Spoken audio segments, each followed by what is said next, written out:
Welcome to the presentation of our paper titled CodaMal, Contrastive Domain Adaptation for Malaria Detection in Low-Cost Microscopes, which has been accepted at International Conference on Image Processing 2024. This research was conducted at the Center for Research in Computer Vision at University of Central Florida, carried out by Ishan Deve and Tristan de Blaziers, under the supervision of Professors Chen Chen and Mubarak Shah.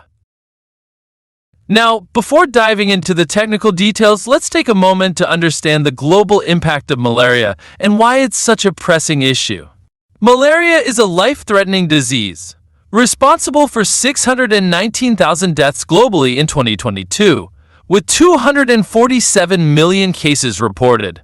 As shown on the map, malaria disproportionately affects low-income countries and tropical areas.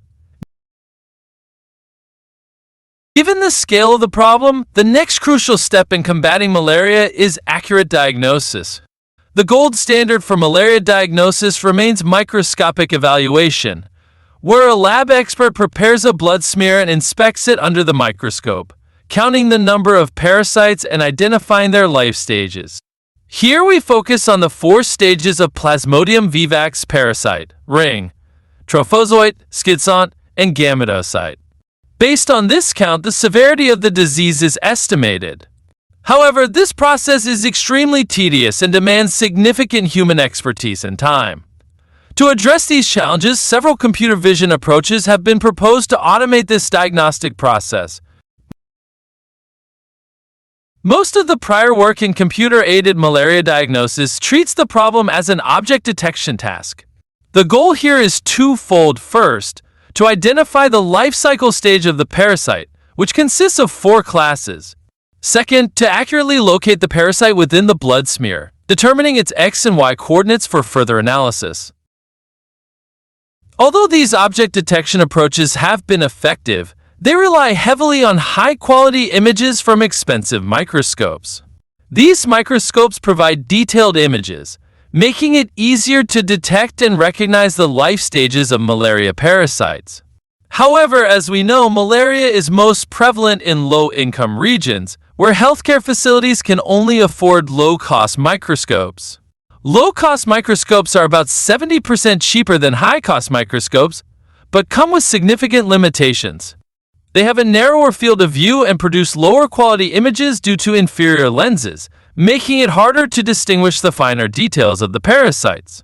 As we can see in this comparison, the loss of image quality from high-cost microscopes to low-cost microscopes impacts the ability to clearly identify the life stages of the parasites. While low-cost microscopes are affordable, their low image quality makes it inconvenient for experts to annotate these images at scale for training. On the other hand, while it's convenient to annotate high-cost microscope images, they are not feasible for widespread use in testing environments due to their high costs. This presents a key challenge. We need a practical deep learning approach that trains on easily annotated high-cost microscope images, but ensures reliability when tested on the more prevalent low-cost microscope images. This is exactly the problem we aim to address in this work. More specifically, we aim to learn the domain shift between training on high-cost machines and testing on low-cost machines. The prior work by Soltani et al. Introduced a highly valuable dataset called the Multi-Microscope and Multi-Magnification Malaria dataset. For each field of the blood smear, images are captured using both high and low-cost microscopes. Due to differences in lenses and mechanical properties, the fields may not perfectly align, resulting in slightly offset images of the same blood smear. The dataset provides a substantial amount of annotations, including numerous bounding boxes and images, and covers 3 magnification settings for both types of microscopes, 100 times, 400 times, and 1000 times. In our experiments, we also utilize this M5 dataset. Soltani et al.'s approach uses a multi-stage process for domain adaptation, where in the first stage, a generative model is trained to create a pseudo-low-cost microscope image from a high-cost one. Then, a triplet loss reduces the domain gap between the generated and real low-cost images. Although this method works better than the standard object detectors, its main limitation is its reliance on a multi-stage process. lacking an end-to-end solution to address the domain shift between high-cost and low-cost microscope images. Now, let's walk through the overview of our method. Starting with the training pipeline, we capture images from both high-cost and low-cost microscopes, focusing on the same region of the blood smear for consistency. For the high-cost images, we have bounding box annotations for the malaria parasites, but the low-cost images remain unlabeled. Our framework consists of two main training objectives. First, we perform regular object detection, using the high-cost images and their annotations to train the backbone for the detection task. Next, we train the same backbone with a contrastive loss to bridge the domain gap between the representations of the high-cost images and the unlabeled low-cost images. Once trained, the model is used to make predictions on the low-cost images during testing. In our method, we use a single-shot object detection technique with the YOLO backbone, specifically CSP darknet, to handle the object detection task. To prepare the high-cost microscope images, we apply a series of augmentations such as random cropping, scaling, mix-up, and mosaic, which are tailored to improve object detection performance.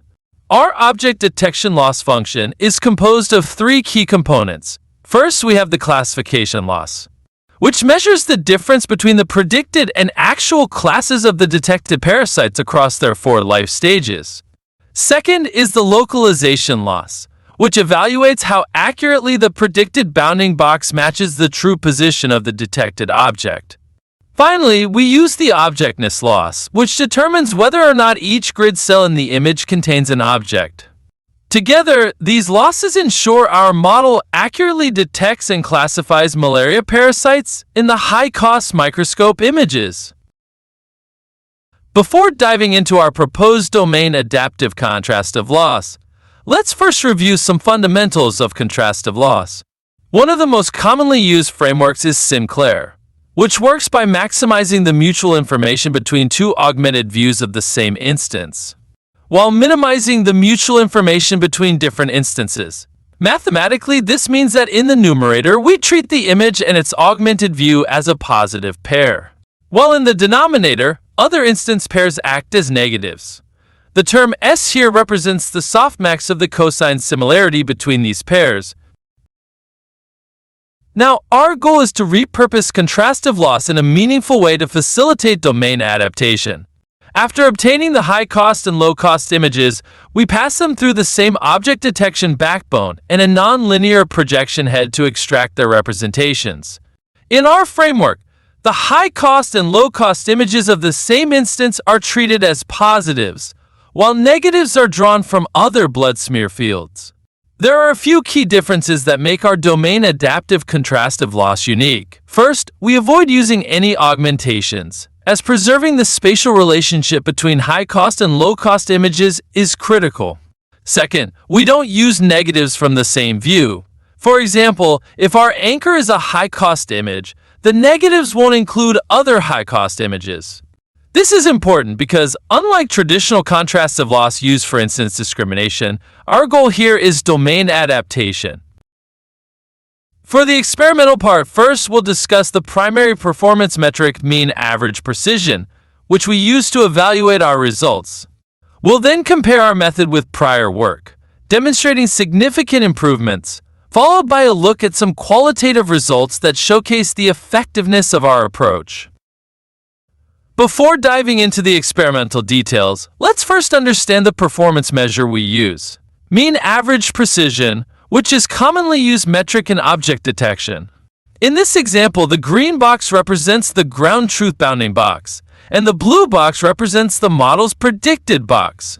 To assess how well the prediction aligns with the ground truth, we compute the intersection over union, which is simply the area of overlap between the two boxes, divided by the combined area of the ground truth and predicted boxes. We then compare the IOU to a threshold, typically 0.5, to determine whether the prediction is accurate.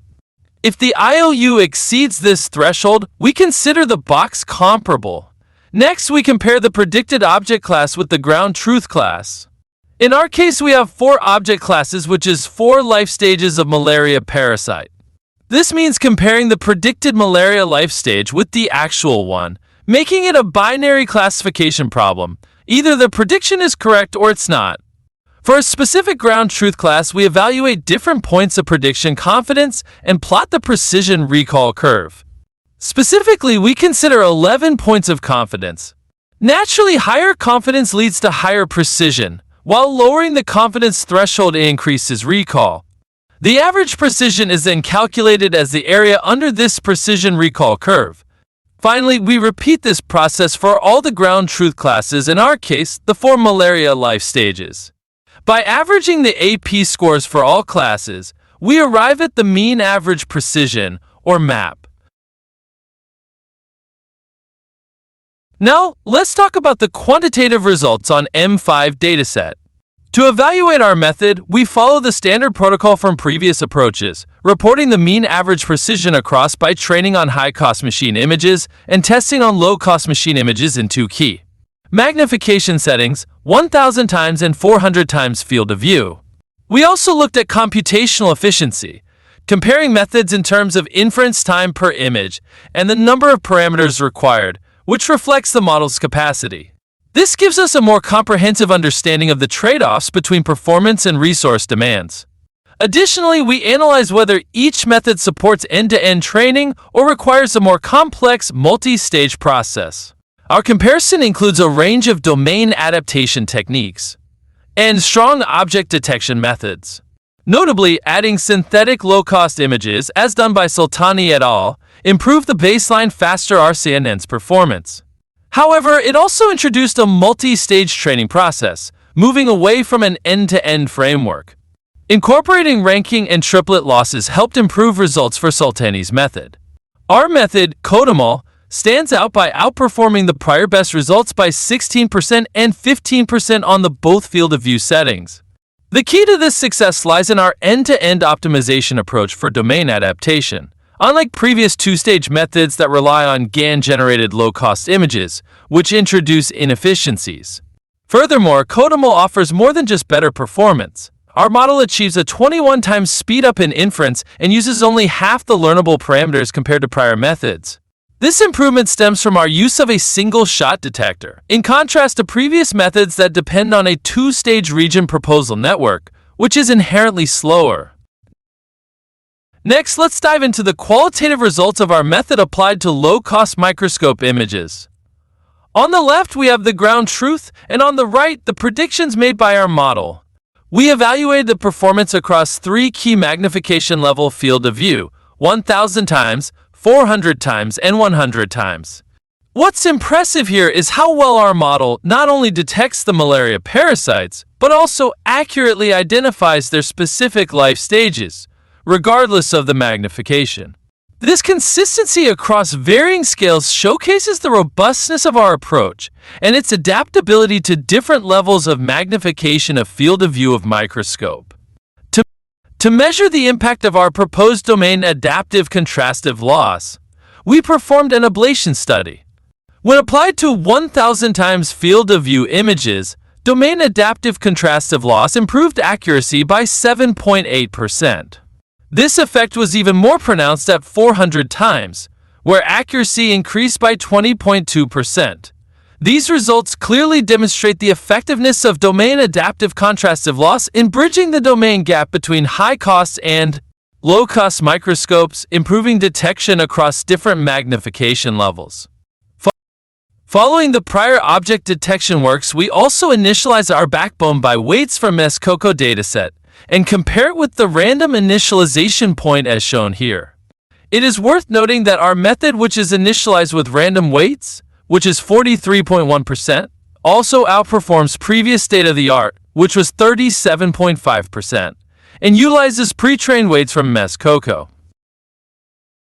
In conclusion, our study introduces a novel end-to-end trainable method for a more practical setting of deep learning-based malaria parasite detection, where training on high-cost microscope images and testing on low-cost microscope images. By incorporating the domain adaptive contrastive loss, we successfully bridge the domain gap. Our method, CodaMal, significantly outperforms previous best methods, with up to a 44% improvement in terms of MAP and a 21 times speed-up in inference time. More interesting qualitative results can be found on our project webpage.